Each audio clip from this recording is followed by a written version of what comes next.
ए मोरे राजा पिया द तू माजा, गरमी में चुअता तर तर पसेना वाना। ए मोरे राजा पिया द तू माजा, गरमी में चुअता तर तर पसेना वाना। रतिया होले गरमिया ना डोले पवना वाना।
भैया से हमारा लिहल दहेजवा चाप के।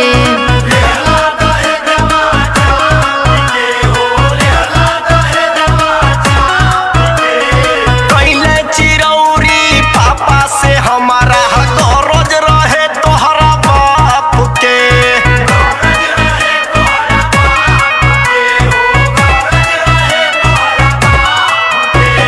शादी तू कैल भैया से हमारा लिहल दहेजवा चाप के। कैले चिरौरी पापा से हमारा गरज रहे तोहरा बाप के। सऊदी से अइला कागुल खिलैला, कैला का कमा के पूरा धनवाना। रतिया होले गरमिया ना डोले पवना वाना।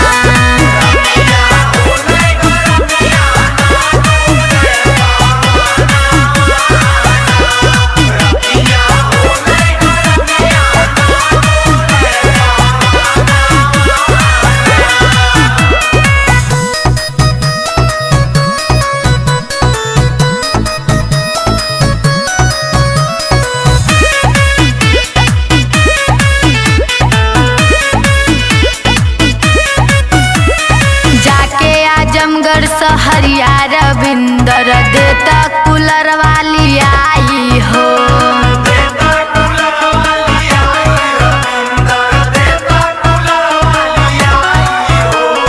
नैहर के अपना बेचा भैंसिया लिहर रुपया मंगाई हो।